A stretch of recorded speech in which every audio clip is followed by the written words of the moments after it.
Hello friends, law lecture में आप सब लोगों का स्वागत है। आज हम लोग देखने वाले हैं information technology act and cyber law में इलेक्ट्रॉनिक कॉन्ट्रैक्ट को।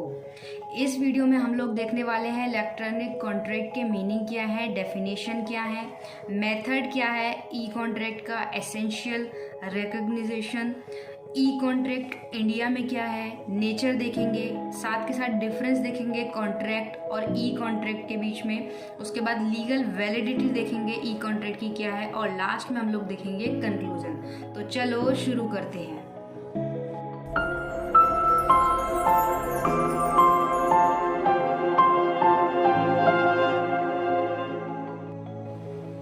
तो सबसे पहले हम लोग देखने वाले हैं मीनिंग को कि भाई इलेक्ट्रॉनिक कॉन्ट्रैक्ट का मीनिंग क्या है।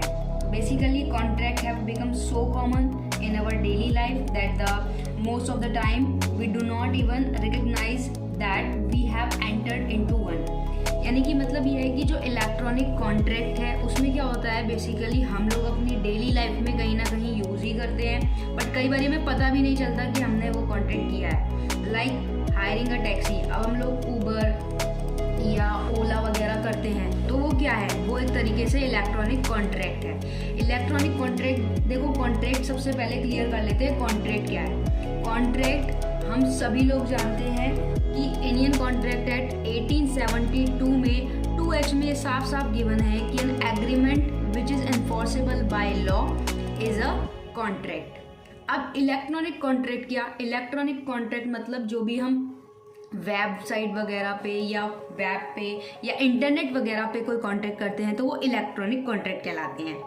ठीक, जैसे अब हम टैक्सी हायर कर रहे हैं तो वो क्या है, इलेक्ट्रॉनिक कॉन्ट्रैक्ट हो गया। टिकट खरीद रहे हैं वो क्या है, इलेक्ट्रॉनिक कॉन्ट्रैक्ट हो गया। इस तरीके से क्या है, ये सब भी कहीं ना कहीं क्या है, एक इलेक्ट्रॉनिक कॉन्ट्रैक्ट है। उसके बाद बात करते हैं डेफिनेशन की कि इलेक्ट्रॉनिक कॉन्ट्रैक्ट की डेफिनेशन क्या है। तो इलेक्ट्रॉनिक कॉन्ट्रैक्ट की डेफिनेशन ये लिखी है कि e contract is a contract modelled specified executed and developed by a software system. Software system के थ्रू होता है। E contract are conceptually very similar to traditional और कमर्शियल। लाइक जैसे हम और भी नॉर्मल कॉन्ट्रैक्ट होते हैं, ठीक है ना, जैसे कॉन्ट्रैक्ट एक्ट 1872 की अगर हम बात करें तो उसमें क्या है, एक पर्सन है ए और एक पर्सन है बी। ए ने क्या किया, बी को कोई चीज़ कुछ भी ले लेते हैं, लाइक अपना सेलफोन ले लेते हैं, ठीक है। तो सेलफोन या मोबाइल वगैरह बेचने के लिए क्या किया, बी को उसने प्रपोजल किया कि भाई ये पर्टिकुलर ये फ़ोन है और ये इतने का है। तो अब ए का क्या रहा, ए का प्रपोजल रहा किसको, बी को। अब बी उस पर अपनी एक्सेप्टेंस देता है तो अब इन दोनों के बीच में क्या होगा भाई, कंसिडरेशन तय हो गया। बी ए को सर्टेन वो जो अमाउंट है वो देगा जो भी इन दोनों के बीच में तय होगा, लाइक 20,000 अगर है तो, ठीक है, एन एग्जाम्पल। और बी ए बदले में क्या करेगा, ए बदले में बी को सेलफोन देगा। तो ये कंसिडरेशन हो गया, यानी कि वो पैसे, वो अमाउंट और सेलफोन क्या है, कंसिडरेशन है, और दोनों उस बात पे एग्री हो गए। तो ये क्या है, ये कॉन्ट्रैक्ट हो गया, ठीक है। उसके बाद जैसे एक वेंडर है, वेंडर क्या करता है, प्रेजेंट करता है कि अपने जो प्रोडक्ट हैं प्राइस बताता है, टर्म्स एंड कंडीशन बताता है किसको, जो बायर है उसको।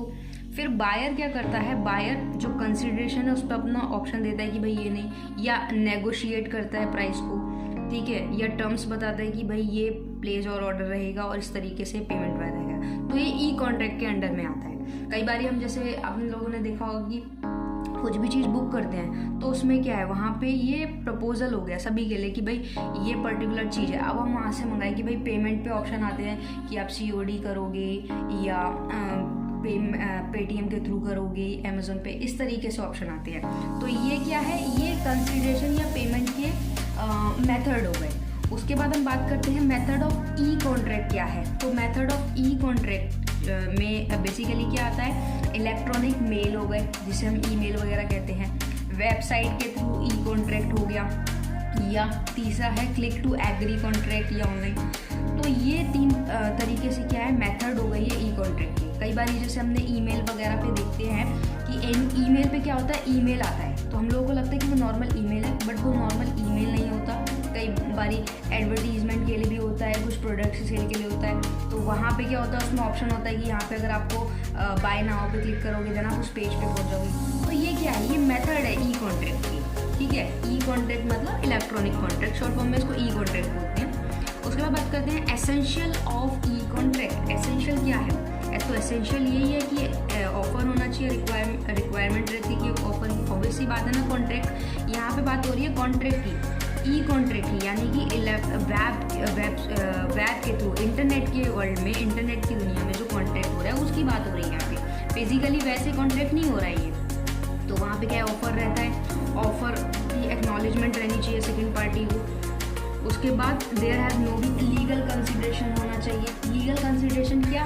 लाइक इस तरीके से कि भाई आप पर्टिकुलर कोई चीज़ जो है परचेज करिए और बदले में उसका कंसिडरेशन क्या है कि आप सी का मर्डर कर दीजिए, तो ये नहीं होता है। लीगल कंसिडरेशन होना चाहिए। या लाइक ड्रग्स का हो गया, तो अब उसमें क्या है, वो लीगल कंसिडरेशन थोड़ी ना है, तो उस तरीके से। उसके बाद बात करते हैं जो पार्टी है वो क्या होनी चाहिए, मस्ट बी एबल होनी चाहिए कॉन्ट्रैक्ट करने के लिए। तो ये तो हमने कॉन्ट्रैक्ट एक्ट में पहले ही देखा है।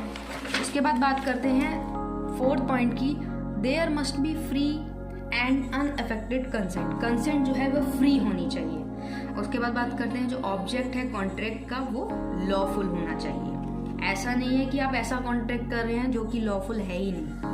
फिफ्थ नंबर पे हम बात करते हैं रिकॉग्निशन ऑफ ई कॉन्ट्रैक्ट। तो सेक्शन 10 में ये चीज़ बताई गई है आईटी एक्ट 2008 के। ये जो लेजिस्लेटिव अथॉरिटी है वो ई कॉन्ट्रैक्ट तरीके से, लाइक जहाँ पे वेयर है ना कॉन्ट्रैक्ट फॉर्म हो रहा है, तो वहाँ पे क्या है, द कम्युनिकेशन ऑफ प्रपोजल होगा, द एक्सेप्टेंस ऑफ प्रपोजल होगा, या रेवोक कर देगा वो प्रपोजल होगा, ठीक है।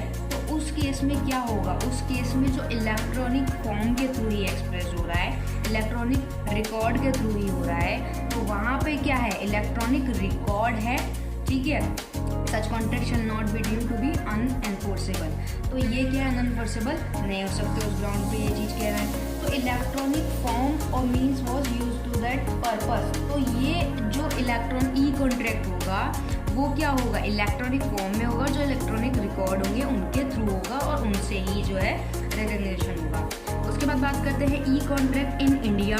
तो ई कॉन्ट्रैक्ट इन इंडिया में ये है कि इंडिया में ई कॉन्ट्रैक्ट जो है रेफर करता है कंप्यूटराइज फैसिलिटी।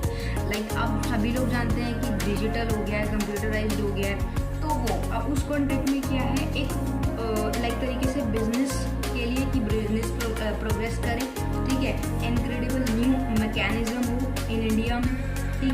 दूसरी बात यह है कि इसमें क्या है कि एक ट्रेडिंग रिलेशन रहेगा शिप्स बिटवीन पार्टीज के बीच में। और दूसरी बात ये जो ई कॉन्ट्रैक्ट होता है उसमें क्या है, वो किसके थ्रू होता है, वो पार्शियली डेवलप रहता है बाय सॉफ्टवेयर सिस्टम के थ्रू रहता है। ऐसा नहीं कि बीच में कोई ब्रोकर वगैरह, नहीं, वो सीधा क्या है, जो पार्टीज है उनके बीच में रहेगा और वो सॉफ्टवेयर सिस्टम के उससे रहता है, ठीक है। उसके बाद बात करते हैं नेचर क्या है। तो भाई नेचर ऑफ ई कॉन्ट्रैक्ट का तो बिल्कुल क्लियर है, दो मेन पार्टी होती है, ओरिजिनेटर और एड्रेसी। अब क्वेश्चन आता है ओरिजिनेटर और एड्रेसी क्या होते हैं। तो ओरिजिनेटर जो होता है वो पर्सन होता है जो कि सेंड करता है या जनरेट करता है, स्टोर करता है, जो ट्रांसमिट करता है इलेक्ट्रॉनिक मैसेज को। जैसे कि मैंने पहले बताया था मेथड वाला, तो मेल वगैरह जिस तरीके से आते हैं, कभी हमें लगता है नॉर्मल मेल है, बट वो एक्चुअली क्या होता है, एडवर्टीजमेंट की मेल होती है, एडवर्टाइज होता है, ठीक है। तो वो जो भेज रहा है पर्सन, तो वो क्या है, यानी कि जो प्रपोजल कर रहा है, ठीक है ना, प्रपोजल ही तो हो गया, तो उसे क्या कहते हैं यहाँ पे, ओरिजिनेटर। और एड्रेसी वो पर्सन होता है जिसके जो ओरिजिनेटर को रिसीव करता है, यानी कि इलेक्ट्रॉनिक में लाइक जैसे ए है, अब ए ने अपनी किसी कंपनी के लिए लाइक बहुत सारे मेल कर दिए, एडवर्टीजमेंट भेज दिए, तो यहाँ पे बी हो गया, सी हो गया, डी हो गया, तो ये क्या है, ये सब एड्रेसी हैं, इनके मेल पे, इनके एड्रेस पे जाएगा, तो ये एड्रेसी हो गए, ठीक है ना। दूसरा नेचर ये रहता है कि जो पार्टी है do not, mostly of case में पाया जाता है कि फिजिकली नहीं होते। मोस्टली केसेस में इसलिए कैसे मैंने कह दिया, क्योंकि जैसे आप ओला और उबर करते हो तो उसमें क्या है, ड्राइवर का वहाँ पे नंबर आ जाता है, तो आप ऑब्वियसली बात है ना, मीटिंग हो रही है फिजिकली। बट जैसे आपने कोई चीज़ अमेजोन से मंगाई, फ्लिपकार्ट से मंगाई, स्नैपडील से, इस तरीके से किसी भी जगह से मंगाई, तो उसमें क्या है कि आप फिजिकली मीट नहीं हुए, आपको नहीं मालूम है। तो इसमें क्या होता है मोस्टली केसेस में कि आप फिजिकली जो है जो मतलब पार्टी होती है उससे आप नहीं मिले होते हो। उसके बाद बात करते हैं कि भाई आप फिजिकली तो मिले नहीं हो, साथ में क्या होता है, जो अथॉरिटी है वो मॉनिटर करती है प्रोसेस के लिए, और इलेक्ट्रॉनिक जो डॉक्यूमेंट है ऑल्सो यूज होते हैं एक एविडेंस के थ्रू पे, तो ये इसका नेचर हो गया।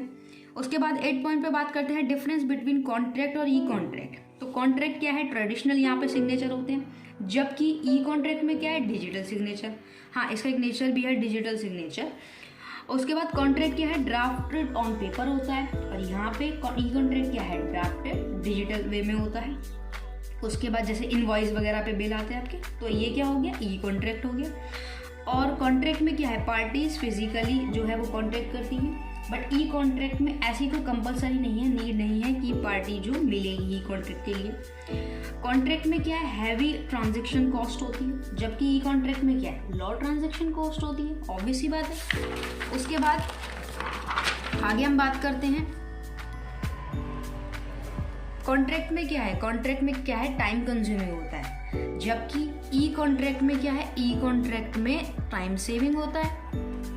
उसके बाद यहाँ पे जो कॉन्ट्रैक्ट है वो लेस सिक्योर होता है, बट जो ई कॉन्ट्रैक्ट होता है वो हैवीली सिक्योर्ड होता है। अब बात करते हैं कि भाई लीगल वैलिडिटी क्या है। अब तो हमने जान लिया भाई क्या होता है, क्या मीनिंग होता है, डेफिनेशन होती है, मेथड क्या है, किस तरीके से फॉर्म होता है। अब बात करते हैं कि लीगल वैलिडिटी क्या है। तो लीगल वैलिडिटी तो ये है कि भाई इंडियन कॉन्ट्रैक्ट एक्ट 1872 यहाँ पे एक लीगलिटी दिखाता है। किस वे में, इंडियन कॉन्ट्रैक्ट एक्ट है, क्योंकि यहाँ पे बात हो रही है ई कॉन्ट्रैक्ट, तो सेकंड वर्ड क्या है, कॉन्ट्रैक्ट, तो एक ये इसकी लीगल वैलिडिटी दिख जाती है यहाँ पे। दूसरी बात, इंफॉर्मेशन टेक्नोलॉजी एक्ट 2000 की बात कर देती है। इंफॉर्मेशन टेक्नोलॉजी एक्ट क्यों आया, तो भाई वो इसलिए आया कि ये इलेक्ट्रॉनिक फॉर्म में है, इलेक्ट्रॉनिक रिकॉर्ड में, यानी कि इंटरनेट पे जैसे हमने पढ़ा था साइबर लॉ वाली वीडियो में कि साइबर क्राइम, तो वो इंटरनेट पे है, तो इसीलिए ये जो कॉन्ट्रैक्ट है वो इलेक्ट्रॉनिक मीडिया के थ्रू है, इलेक्ट्रॉनिक वे में है, तो यहाँ पे इंफॉर्मेशन टेक्नोलॉजी एक्ट लग जाता है, तो ये इसकी लीगल वैलिडिटी शो होती है। उसके बाद जो मिनिस्ट्री ऑफ कम्युनिकेशन है या इंफॉर्मेशन टेक्नोलॉजी है, वहाँ पे कि भाई अगर कुछ भी होता है तो वहाँ पे होता है। और फोर्थ पॉइंट जो कंक्लूजन ऑफ कॉन्ट्रैक्ट है थ्रू टू इलेक्ट्रॉनिक मीन्स है, तो ये इसकी क्या है, लीगल वैलिडिटी शो करते हैं कि किस तरीके से अगर ये कॉन्ट्रैक्ट बीच हुआ है, कुछ भी हुआ, तो यहाँ पे क्या है, यहाँ पे आपको एक तरीके से आपको एक सिक्योर हो जाओगे आप यहाँ पे, ठीक है। उसके बाद कंक्लूजन बात करते हैं लास्ट में। कंक्लूजन यही है कि जो मोड है ई कॉन्ट्रैक्ट का, वो क्या है, प्रोडक्ट को रिवोल्यूशनरी चेंज करने के लिए, टेक्निकल जो दिन पर दिन क्या है, चेंज हो रहे हैं, टेक्निकल नई नई तरीके की टेक्नोलॉजी आ रही है, चेंज हो रहा है, तो इस तरीके से जो ई कॉन्ट्रैक्ट है उसके नेचर में भी चेंज हो रहा है, डायनामिक है, ठीक है, इस तरीके से। तो अब क्या है कि कहीं ना कहीं ई कॉमर्स हो गए या इस तरीके के जो कॉन्ट्रैक्ट हो गए, ई कॉन्ट्रैक्ट हो गए, उसमें क्या है, डायनेमिक चेंज होगा, और जिस तरीके से technology day by day change होती जा रही है, तो उसके लिए भी ये एक अच्छा ही है। और उसके बाद एक केस आया है, केस देख लेते हैं, state of Delhi versus Mohammad Afzal and others.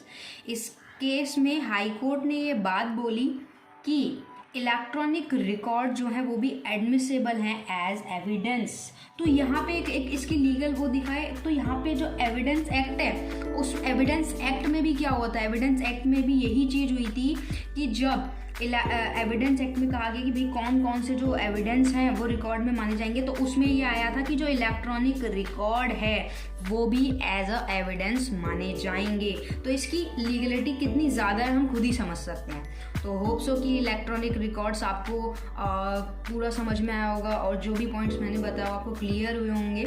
और वीडियो अगर अच्छी लगे तो लाइक करना, वीडियो के नोट्स आपको डिस्क्रिप्शन बॉक्स में मिल जाएंगे, लोगों को शेयर करना, और चैनल पे नए हो तो सब्सक्राइब करके बेल आइकन ज़रूर प्रेस कर देना। Thank you so much.